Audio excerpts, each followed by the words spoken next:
Bansal education hub.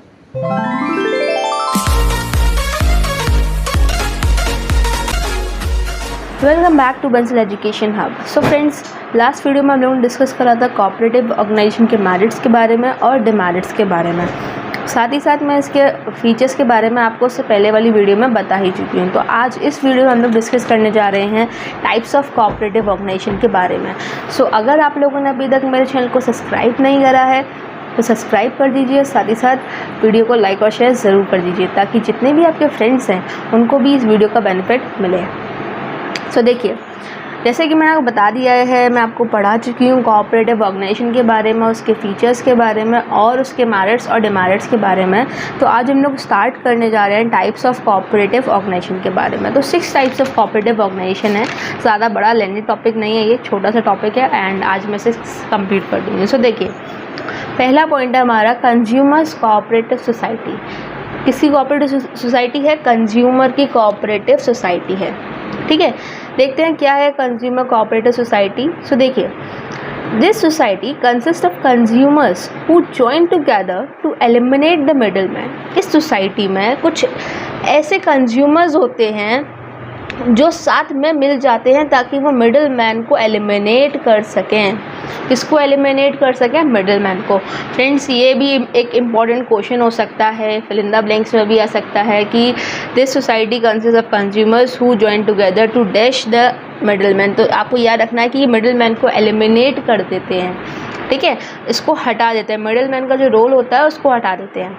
ठीक है, तो देखिए, the consumers cooperative society purchases goods directly from the manufacturer to sell them to the members at reasonable price.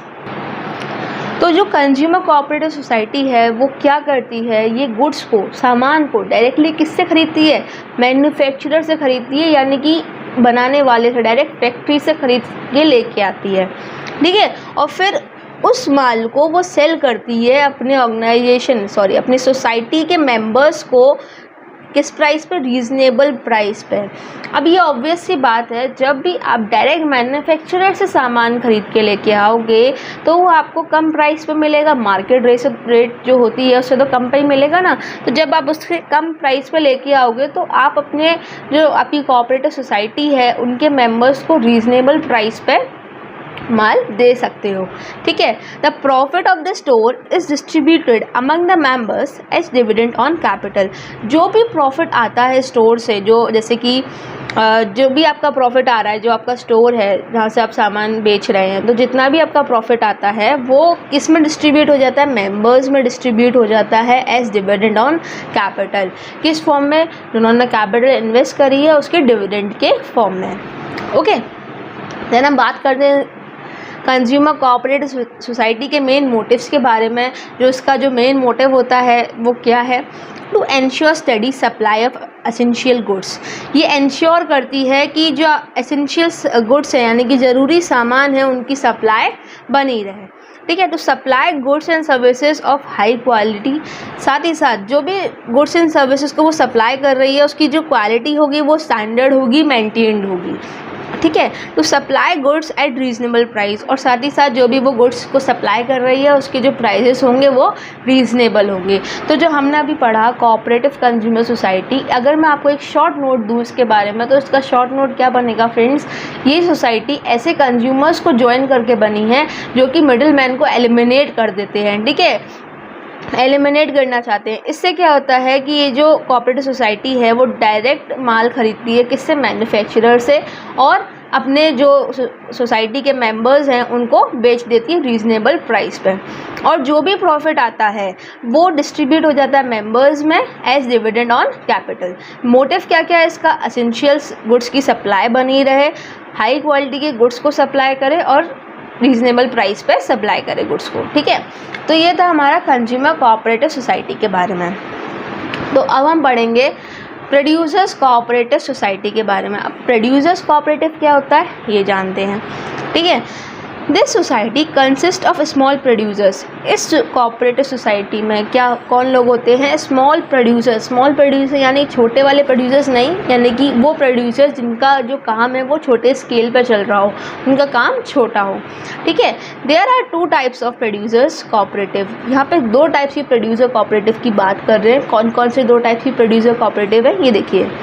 One who provide raw material, inputs, machinery, etc. so that producers can concentrate on production.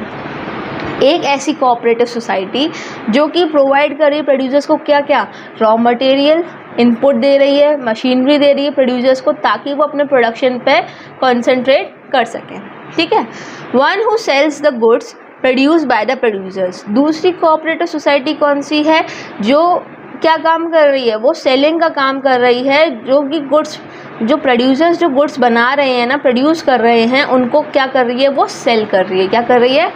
Cell. तो हमने कौन से 2 cooperative society की बात करी? Producers cooperative society में 2 तरह की कोऑपरेटिव सोसाइटीज़ हैं। पहली सोसाइटी जो ऐसी है जो कि रॉ मटेरियल, इनपुट्स और मशीनरी को प्रोवाइड करती है, यानी कि प्रोडक्शन से रिलेटेड जितना भी सामान होगा वो प्रोवाइड करेगी। और दूसरी प्रोड्यूसर्स कोऑपरेटिव कैसी है? जो कि माल को बेचेगी। अब भाई प्रोड्यूसर्स हैं, उन्होंने माल बना लिया, माल को प्रोड्यूस कर लिया, पर उसे बेचने वाला भी तो कोई चाहिए, तो वो भी इसमें आ जाता है प्रोड्यूसर्स कोऑपरेटिव सोसाइटी में, ठीक है। अब हम बात करते हैं मेन मोटिव के बारे में, यानी कि प्रोड्यूसर्स कोऑपरेटिव सोसाइटी के मेन मोटिव क्या क्या होते हैं। तो देखिए, to ensure steady supply of raw material, inputs etcetera at reasonable price. ये इंश्योर करते हैं कि जो रॉ मटेरियल है, इनपुट्स हैं, मशीनरी है, यानी कि जो भी सप्लाई है इन सब चीज़ों की, वो रीजनेबल प्राइस पर हो, ठीक है। किसी भी प्रोड्यूसर को ये ना लगे कि जो सोसाइटी है वो उससे ज़्यादा प्राइस ले रही है, ठीक। To provide latest machinery and new technology of production. ये प्रोड्यूसर्स कोऑपरेटिव सोसाइटी क्या करती है? ये लेटेस्ट मशीनरी प्रोवाइड करती है, न्यू टेक्नोलॉजी प्रोवाइड करती है प्रोडक्शन के लिए प्रोड्यूसर्स को, ठीक। Then to ensure smooth distribution and sale of goods produce by the members. साथ ही साथ ये इंश्योर करती है जो डिस्ट्रीब्यूशन और सेल हो रही है गुड्स की, जो उसके प्रोड्यूसर्स हैं, वो जो गुड्स प्रोड्यूस कर रहे हैं, उसका डिस्ट्रीब्यूशन और सेल जो हो रही है वो भी स्मूथली चलती रहे। Then helping the producers to concentrate their attention on produce by the members. साथ ही उनके जो प्रोड्यूसर्स हैं उनको कॉन्सेंट्रेट करने में हेल्प करती है, ठीक है। अगेन एंड अगेन वही पॉइंट्स रिपीट होते हैं फ्रेंड्स। आपको इतना लेंदी टॉपिक नहीं है, ये बहुत इजी टॉपिक है, बस आप थोड़ा सा समझना की देरी होती है। आप जितना समझेंगे उतना आप खुद से लिख सकते हैं। सो हमारा थर्ड पॉइंट है कोऑपरेटिव मार्केटिंग सोसाइटी। सो ये कोऑपरेटिव सोसाइटी यानी कि मार्केटिंग कोऑपरेटिव सोसाइटी क्या करती है ये देखते हैं। The cooperative marketing society consist of small producers who find it difficult to sell their product at profit. जो कोऑपरेटिव मार्केटिंग सोसाइटी है इसमें कुछ ऐसे प्रोड्यूसर्स होते हैं, कुछ ऐसे स्मॉल प्रोड्यूसर्स होते हैं, अगेन फ्रेंड्स स्मॉल प्रोड्यूसर्स होते हैं हु फाइंड इट डिफ़िकल्ट, जो कि ये फाइंड करते हैं डिफ़िकल्ट कि वो अपने प्रोडक्ट्स को प्रॉफिट में बेचें, यानी कि उनको उनके जो प्रोडक्ट्स वो प्रोड्यूस कर रहे हैं उनको ऐसा डिफ़िकल्ट लगता है कि वो अपने प्रोडक्ट्स को प्रॉफिट में बेच नहीं पाएंगे, ठीक है। तो ये कोऑपरेटिव सोसाइटी क्या करती है, ये क्या करेगी, जितना भी आउटपुट है जो उसके प्रोड्यूसर्स के द्वारा प्रोड्यूस करा जा रहा है उसको वो साथ में लेके आती है, उसे सेल करती है किस प्राइस में, वो भी बेस्ट प्राइस में। आउटपुट साथ लेके आएगी, आउटपुट है उसको टुगेदर लेके आएगी, साथ फिर सेल करेगी, सेल के बाद वो भी कैसे सेल करेगी, बेस्ट प्राइस में सेल करेगी। Okay, then performs various marketing function such as transportation, warehousing, grading etcetera. साथ ही साथ बाकी की मार्केटिंग फंक्शंस को भी ये परफॉर्म करती है, जैसे कि हो गया हमारा transportation, warehousing, grading etcetera, यानी जितने भी मार्केटिंग फंक्शंस है वो कोऑपरेटिव मार्केटिंग सोसाइटी का परफॉर्म करती है। Then improves bargaining power and competitive positions of it members. जो कोऑपरेटिव सोसाइटी के मेंबर हैं, जो कोऑपरेटिव मार्केटिंग सोसाइटी के मेंबर्स हैं, उनकी बार्गेनिंग पावर और कॉम्पिटिटिव पोजीशन को भी इम्प्रूव करती है, ठीक। अब इसके मेन पॉइंट्स के बारे में पढ़ते हैं। तो मेन पॉइंट्स क्या हैं फ्रेंड्स इसके, to ensure a steady and favourable market for the output of its member. ये एंश्योर करती है कि एक फेवरेबल मार्केट हो जो भी मेंबर्स हैं उसके जो आउटपुट कर रहे हैं उसके लिए एक फेवरेबल और स्टडी मार्केट हो, स्मूथ मार्केटिंग हो उनके प्रोडक्ट्स की, इनमें शॉर्ट अगर मैं बोलूँ इन शॉर्ट, ठीक है, to ensure the best price for the output, जो भी आउटपुट उसके प्रोड्यूसर्स प्रोड्यूस कर रहे हैं उनका उसे बेस्ट प्राइस मिले, to eliminate the middle man and have direct dealing with consumer, और साथ ही साथ ये कोशिश करती है कि ये मिडिल मैन को एलिमिनेट कर सके, मिडिल मैन को हटा सके और डायरेक्टली कंज्यूमर से डील करें, ठीक है। अब हम आते हैं फोर्थ पॉइंट है हमारा cooperative credit society. Credit society आप समझ जाएंगे, उधार, क्रेडिट मतलब उधार, ठीक है। It consist of people who find it difficult to arrange credit and loan. इसमें कुछ ऐसे पीपल होते हैं जिनको ये ऐसा लगता है, जिनको डिफ़िकल्टी होती है अपने लिए लोन अरेंज करने में और क्रेडिट अरेंज करने में, okay. The funds consist of share capital contributed by the members and deposit made by the members and outsiders। अब इसके पास जो देखो, जब ये लोन प्रोवाइड करेगी तो ऑफ कोर्स उसको फ़ंड की ज़रूरत होगी, ठीक है। तो यही इस पॉइंट में लिखा है कि ये फ़ंड कैसे उसके पास आता है, फ़ंड में क्या क्या होता है। शेयर कैपिटल होती है जो कि मेंबर्स ने कंट्रीब्यूट करा होता है, एंड डिपॉजिट्स भी होती हैं, डिपॉजिट पैसा देना, डिपॉजिट आप जानते ही हैं, मेड बाय मेंबर्स जो कि मेंबर्स दे रहे हैं या फिर आउटसाइडर्स दे रहे हैं, ठीक है। तो इसका जो फंड है वो कैसे बनता है, शेयर कैपिटल होती है इसके पास जो कि कंट्रीब्यूटेड करी जाती है किसके द्वारा, मेंबर्स के द्वारा, और साथ ही साथ डिपॉजिट होते हैं जो मेंबर्स और आउटसाइडर्स के द्वारा, उसी से इसका फंड क्रिएट होता है, ठीक है। The funds are use for giving loans to needy members on easy terms. अब इन फंड्स का यूज़ होता है कि वो लोन्स दे सकें जो ज़रूरी मेंबर्स हैं, जिनको ज़रूरत है उनको, वो भी इजी टर्म्स पे। Credit cooperative formed by farmers, farmers जो फॉर्म करते हैं उसको बोलते हैं rural credit cooperative. Friends again important point है, बहुत ही ज़्यादा इंपॉर्टेंट है, ये 1 मार्क क्वेश्चन में बहुत ज़्यादा पूछ लिए देते हैं क्योंकि ये छोटे छोटे पॉइंट्स होते हैं इसलिए, ठीक है। Then credit cooperative form in urban में जो बनती है उसको बोलते हैं अर्बन बैंक्स। जो फार्मर्स बनाते हैं, फार्मर्स के द्वारा फॉर्म होती है, उसे बोलते हैं रूरल क्रेडिट कोऑपरेटिव। तो ये आप याद रखिएगा, अर्बन बैंक क्या होती है और रूरल क्रेडिट कोऑपरेटिव क्या होती है। इसके मेन मोटिव्स क्या क्या हैं, to protect the members from the exploitation of money lenders. जितने भी क्रेडिट सोसाइटी के मेंबर्स हैं वो उनको प्रोटेक्ट करती है मनी लेंडर्स के एक्सप्लॉयटेशन से। सपोज़ अगर वो क्रेडिट सोसाइटी के मेंबर हैं, ठीक है, इस कोऑपरेटिव सोसाइटी के मेंबर हैं, तो अगर वो मनी लेंडर के पास जाते हैं तो मनी लेंडर उनको एक्सप्लॉइट करेगा, उनसे ज़्यादा इंटरेस्ट पे पैसे उनको देगा, ठीक है, वही चीज़ होती है। तो इसलिए ये लोन्स प्रोवाइड करती हैं। Ensure loans on easy terms and low rate of interest, बहुत ईजी टर्म्स एंड कंडीशन पर लोन प्रोवाइड करती है और उनकी रेट ऑफ इंटरेस्ट भी लो होती है। Develop habit of saving among the members, साथ ही साथ ये सेविंग की हैबिट भी डेवलप करती है मेंबर्स के अमंग में। तो मेंबर्स की सेविंग की हैबिट कैसे डेवलप होगी, जैसे कि मैंने आपको यहाँ बताया था कि ये डिपॉजिट होते हैं मेंबर्स और आउटसाइडर्स के, तो कहीं ना कहीं उनको इंटरेस्ट प्रोवाइड करती होगी, इसी वजह से वो सेविंग जो है डिपॉजिट्स करते हैं क्रेडिट सोसाइटी में, कोऑपरेटिव सोसाइटी में, जिसकी वजह से वो लोन प्रोवाइड कर पाती है, ठीक है। देखिए हमारा नेक्स्ट पॉइंट क्या है, cooperative farming society. Cooperative farming society क्या है, these consist of small farmers who join together to avail the benefits of large scale merchandise farming. इसमें क्या होता है कि ये छोटे छोटे जो फार्मर्स होते हैं, जो ज़्यादा बड़े अमीर फार्मर्स नहीं हैं, जो स्मॉल फार्मर्स होते हैं, वो साथ में ज्वाइन करते हैं ताकि वो बेनिफिट्स ले सकें लार्ज स्केल मर्चेंडाइज फार्मिंग के, ठीक है।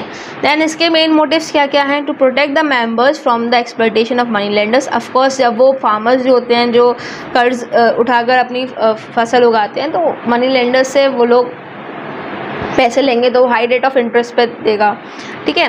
Then ensure easy loan at easy terms and conditions at lower rate of interest, साथ ही साथ ये इजी लोन भी देते हैं इजी टर्म्स ऑफ कंडीशन पे, टर्म्स एंड कंडीशन की बहुत इजी होती हैं, रेट भी क्या होती है, रेट ऑफ इंटरेस्ट भी क्या होती है, लो होती है।